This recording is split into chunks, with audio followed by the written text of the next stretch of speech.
Adapté du célèbre roman du même nom écrit par Anna Todd, After est attendu par pas mal de personnes en ce mois d'avril. Et alors que vaut After? Le nouveau 51 degrés? Je dirais pas que c'est le nouveau 51 degrés, même c'est vrai que certains dans le film, je trouvais que ça se ressemblait un petit peu. J'avais l'impression d'un peu revoir 51 degrés dans certaines scènes. Mais là, je dirais que c'est plus le 51 degrés pour les collégiens, version adolescent quoi. Le film raconte l'histoire de Tessa, une étudiante qui entre faire son premier semestre à l'université. Son avenir est déjà tout tracé, mais lorsqu'elle rencontre Ardine, très vite tout va changer et elle va remettre sa vie personnelle et son ami en question. Ça fait pas mal de temps, je sais que le film va sortir au cinéma parce que en 2016, j'avais déjà entendu parler du film et peut-être que vous aussi. En fait, j'avais vu des rumeurs sur internet qui disaient que Luan, donc la chanteuse, elle a interprété l'héroïne du film, donc Tessa. Bon, ça s'est pas fait, mais surtout grâce à ça, que j'ai entendu parler du film pour la première fois. Et après, pendant, ouais, je vais dire 1 an et demi, voire 2 ans, j'ai pu entendre parler de ce film. Je me suis dit, bon, vu que 51 degrés, il y a pas mal de critiques négatives, que les gens commencent un peu à se lasser de 51 degrés et que par rapport au premier volet, les deux, voilà, le 2 et 3, 51 degrés, ça a moins bien marché que le premier. Je me suis dit, bon, ils ont pas pris le risque de lancer After, vu que voilà, 51 degrés, ça plaît de moins en moins. Je me suis dit, ils ont pas pris le risque. Et puis vers, ouais, je dirais décembre l'année dernière, janvier de cette année, un matin, je suis sur Twitter et je vois en tendance After le film. Donc je clique sur After, je me demande qu'est-ce que c'est ce film et tout. Donc je clique et là je vois des gens qui disent ouais, où c'est qu'il est le trailer, la balance de After, le film sort dans 4-5 mois, on n'a toujours aucune image et tout. Et là je me rends compte qu'en fait c'est le film que j'ai entendu parler il y a 2 ans par rapport à Loin. Et là je me dis à ce moment-là, ok, donc ils ont vraiment pris le risque de sortir un nouveau 51 degrés.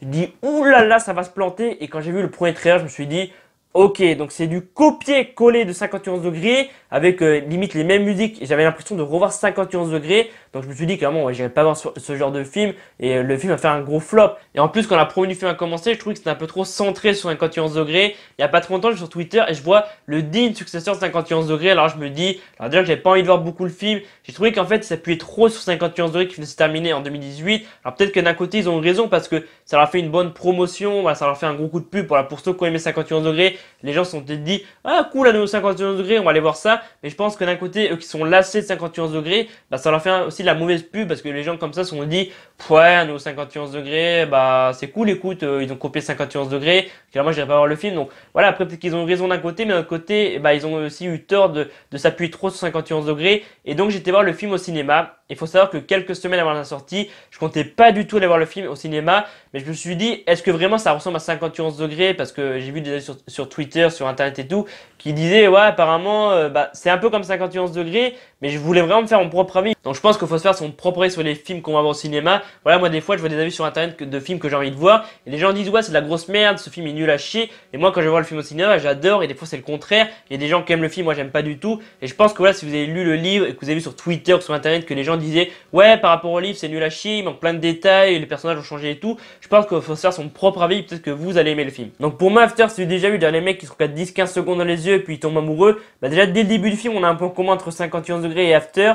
Dans 51 degrés, elle arrive dans le bureau, ils se regardent quoi, allez 10-15 secondes et c'est bon, ils sont amoureux. Et là dans After c'est pareil, ils se regardent 10-15 secondes, ils sont amoureux, donc du coup ils se mettent en couple. Le mec qui se rend compte qu'il a foiré, donc ils se séparent, ils se remettent ensemble, mais le mec refort, donc ils se reséparent. Et là After, j'ai trouvé que c'était un peu différent, pas non plus de beaucoup, mais c'était un peu différent de 51 degrés. Donc là je vais un peu rentrer dans une partie spoiler, donc si vous n'avez toujours pas vu le film, avancez au moment que j'ai mis ici, ou sinon bah vraiment si vous voulez savoir ce qui se passe un peu dans le film, bah vous pouvez rester. Donc très vite ils se mettent en couple, mais on va dire qu'ils sont pas vraiment ensemble. Tessa en fait elle croit qu'elle est en couple avec Ardine, mais Ardine il est là en mode ouais mais moi je me mets jamais en couple avec les meufs, donc du coup j'ai pas envie d'être en couple avec toi. Donc ils se séparent une première fois.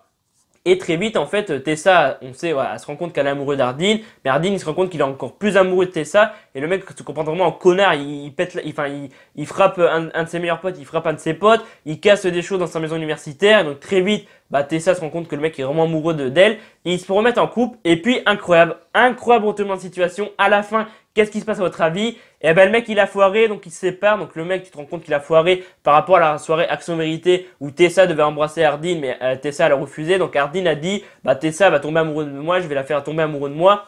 Et bah le mec réussit, donc bah la meuf découvre ça à la fin grâce à la bande de potes de Ardine qui avait filmé tout ça. Et bah du coup ils se séparent. Incroyable, les mecs se reséparent. Et puis à la fin, donc du coup Tessa retourne chez sa mère. Et puis bah finalement ils se remettent ensemble.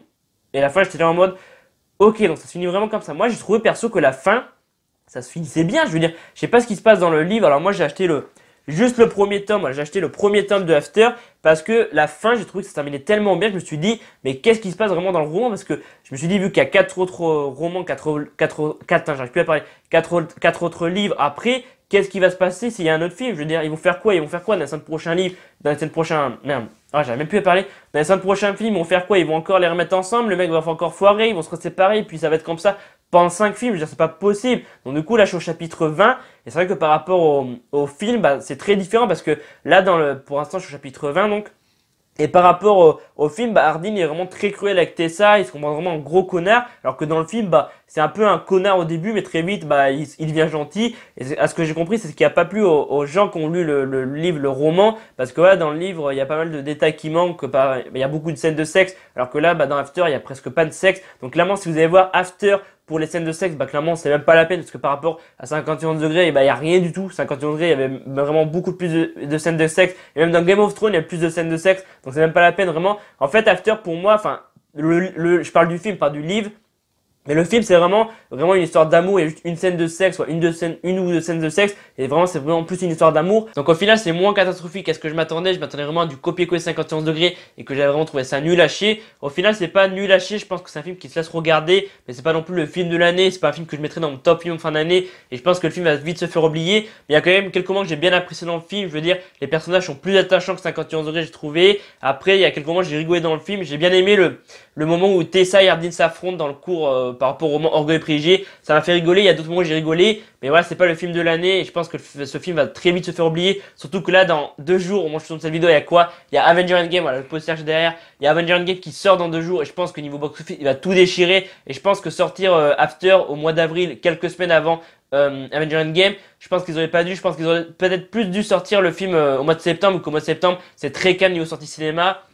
On verra bien combien d'argent récolte After, mais je pense que vu que Endgame arrive, ça va être très dur pour lui de récolter de l'argent, même en France, je pense qu'il fera pas beaucoup d'entrées. Là, sur la journée de mercredi, il a fait 230 000 entrées, un truc comme ça. Donc je pense que peut-être qu'il fera peut-être 800 000 entrées, 1 million une semaine. Mais après, vu que Endgame arrive, il aura du mal à chercher beaucoup plus de monde, vu qu'Endgame, c'est le film qui est le plus attendu cette année. On verra bien. Mais dans l'ensemble, c'est moins catastrophique que je m'attendais. Je mets donc la note 11 sur 20 à After. Ça mérite la moyenne, ça ne mériterait pas non plus un 15 sur 20 parce que je savais que le film, j'allais pas non plus apprécier de ouf. Mais ça m'a fait rire à certains moments, les personnages sont plus attachants. Et d'ailleurs, par rapport au personnage, celle qu'interprète Tessa, donc elle est interprétée par Josephine Langford, Tessa. Et avant d'aller voir le film, j'ai vu que c'était la petite sœur de Catherine Langford qui a joué dans 13 Reasons Why et dans Love Simon l'année dernière. Et clairement, c'est vrai qu'à certains moments dans le film, j'avais l'impression de voir Catherine Langford. Clairement, les deux, ça sont des jumelles. Voilà, je mets des photos ici des deux là, les deux. Et clairement, ça ressemble clairement beaucoup. Donc ouais, j'espère vraiment que les deux un jour on les verra jouer ensemble, parce que ce serait cool quoi de voir les deux sœurs jouer ensemble. Et c'est la fin de la vidéo, j'espère que cette critique à vie de After vous aura plu. Si la vidéo t'a plu, n'hésite pas à mettre un pouce bleu, ça fait toujours plaisir. N'hésite pas à me dire en commentaire ce que t'as pensé du film par rapport au livre, par rapport au roman. J'aimerais vraiment savoir ce qui se passe dans le roman. Est-ce que la fin ça se déroule vraiment comme ça? Parce que ce que j'ai compris, la fin, dans le roman c'est pas du tout comme ça. Donc voilà, dis-moi ça en commentaire, j'ai vraiment envie de savoir. Et moi je vous dis à dans quelques jours pour évidemment le très attendu quoi, Avenger Endgame. Là je suis limite en train de péter un câble. Juste avant j'ai tourné la critique de Game of Thrones, la critique de l'épisode 2. Et cette vidéo là j'ai eu un peu de mal à la tourner depuis hier, depuis dimanche après-midi. Je suis en train de la tourner mais ça me convenait pas, donc j'ai retourné une seconde version. En tout cas j'espère que ça vous aura plu. Et donc moi je vous dis à dans quelques jours pour la critique de l'épisode 3 de Game of Thrones, donc la semaine prochaine, et puis à jeudi matin, jeudi soir pour Avenger Endgame, parce que je sais pas quand arrivera la critique, mais déjà là je vais le voir demain soir à 20h30, je vais voir Infinity War, après à minuit, mercredi, je vais voir Endgame jusqu'à 3h, après je pense que voilà, dans la matinée, je vais le revoir au moins 2-3 fois Endgame, parce que voilà, j'ai envie de le revoir au moins une deuxième fois, donc voilà, je vous dis à dans quelques jours pour d'autres vidéos, c'était Alban F, salut.